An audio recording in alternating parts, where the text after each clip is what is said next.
I picked the DJI Air 3 as my very first drone, but it wasn't an easy decision. Stick around if you want to see why I picked this over the DJI Mini 3 Pro.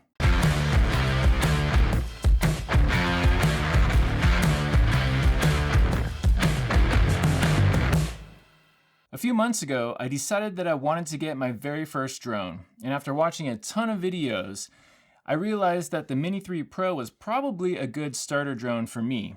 I was totally in love with the idea that there were seemingly less regulations, it was lightweight, small, and it still had excellent image quality. However, once I started to do more research, I quickly realized that there really aren't that many benefits to having a sub 250 gram drone in the US in terms of regulations. And more importantly, I also realized that because I want to use my drone for YouTube and real estate work, that I would also need to get my Part 107, which changed everything. In the US, once you're flying under Part 107, you have to register all of your drones, even if they weigh less than 250 grams. So, with the no registration benefit of the Mini 3 Pro going out the window, it pretty much opened up my options to all drones. And lucky for me, around the same time that I passed my Part 107 exam, DJI also announced the Air 3.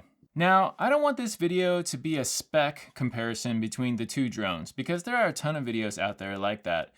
Instead, I want to focus on the features that really matter to me as a first-time drone buyer.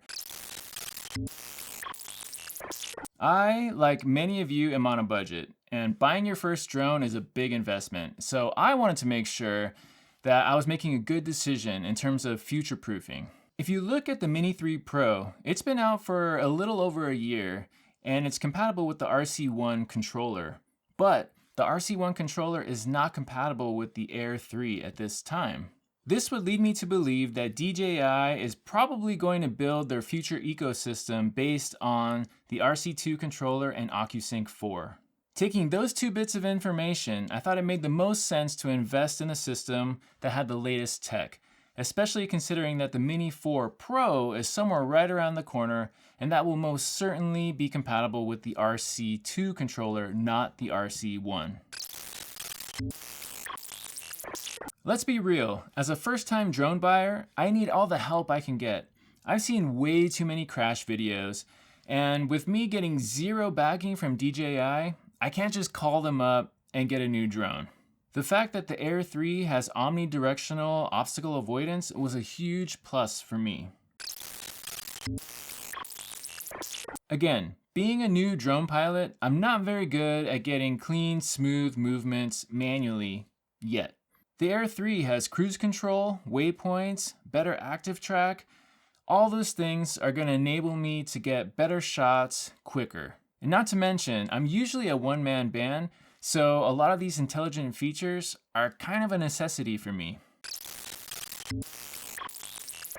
Obviously, I wasn't looking for a super fast drone when I made this purchase, or else I would have bought an FPV. However, I do like knowing that I have more power and speed than the Mini 3 Pro if I need it. Whether it be for avoiding an emergency, or keeping the drone more stable in high winds, or just getting more movement in a shot. It's always nice to know that you have more power on tap. While we're on the subject of power and performance, let's take a quick second to talk about the RC2 controller and OcuSync 4. Now, I've seen a lot of other YouTubers attribute the better range and connectivity of the Air 3 plus RC2 to the external antennas that are on the RC2. Now, I have no doubt that the external antennas are helping, but it's not the entire story. If you go to the DJI website, you'll see under the specs for the RC2 and the Air 3 that they're actually transmitting and receiving at higher powers. And on top of that, they're also utilizing a whole separate frequency band as well. Unfortunately, I don't have a Mini 3 Pro, so I can't do a head-to-head comparison between the two drones.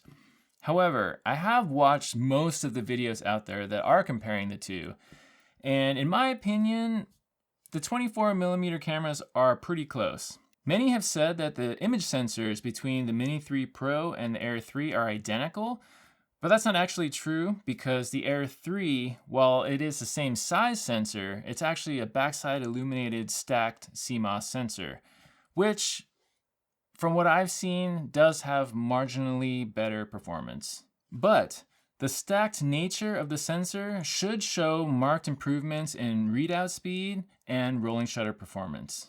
The big upside when it comes to cameras is the 70mm camera that's available on the Air 3. In addition to getting that compression and that cool parallax that you get with a telephoto lens, you also get the added convenience and practicality of it. Now let's face it, flying drones in the US can be quite restrictive at times, and I think that having more focal lengths to play with will help you to get your shots easier. Imagine a scenario where you wanted to get a very particular shot, but in order to get that framing, it requires you to put your drone over a huge group of people. Which we all know is a big no-no. So now imagine if you had a 70mm lens, that means that you would be able to back your drone up, get clear of the people, and still get a similar framing to what you're originally looking for. Very nice. The area where the Mini 3 Pro really shines over the Air 3 is vertical shooting. Now for video, I think that the 2.7K that comes out of the Air 3 is plenty good for social media, which is really the only place I would ever put a vertical video. But for still photography, I would like the ability to rotate the camera. That would be really nice. The Air 3 can shoot 4K 100p, while the Mini 3 Pro can only shoot 4K 60p.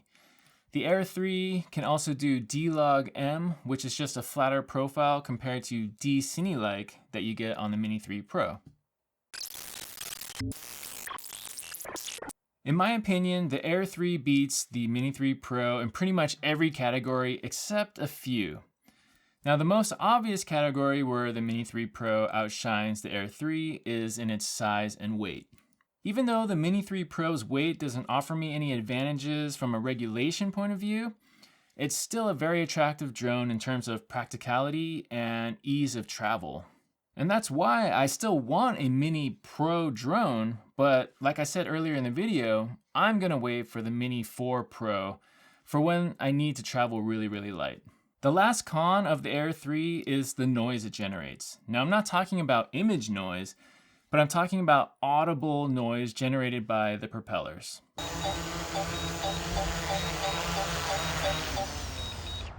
Yes, the Air 3 is more powerful than the Mini 3 Pro, but in order to generate that increased amount of lift, it has to push more air, which creates more noise. Now, I'm not as worried about creating excess noise as some. I'm very confident in knowing where I should and shouldn't be flying, and I'm never sneaking around with my drone. I do know that people can get cranky and confrontational with drone pilots, but I'd like to think that I'm generally pretty good with people and that I'd be able to diffuse a situation if it ever arose. So I'm not too worried about excessive noise, but I know that some of you are, so I thought I'd mention it. This video is mainly intended for first-time drone buyers, but I'm sure some Mini 3 Pro owners are going to find their way here eventually. So for those people, should you upgrade to the Air 3? Well, that's a really tough question to answer because there are so many reasons why people buy drones and there are so many different ways people use their drones. All I can say is that for me personally, the only thing that would keep me from upgrading to an Air 3 if I already owned a Mini 3 Pro is if I valued size and weight above all others. For what I do, the dual cameras, the omnidirectional obstacle avoidance, and the intelligent flight modes make the decision to upgrade a no-brainer.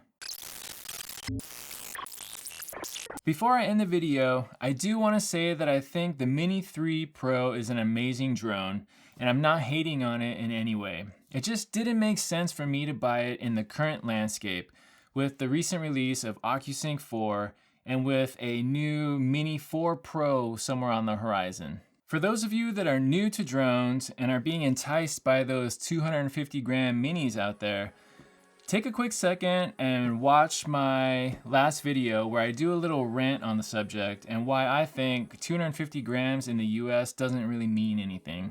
And if you're gearing up to take your Part 107 exam really soon, be sure to go check out my series of shorts where I try to recall all the questions that I can remember right after I took my Part 107 exam in late July 2023. Well, that's all I have for you guys today. I hope you found the video useful. If you did, please consider liking and subscribing. It helps me out a lot.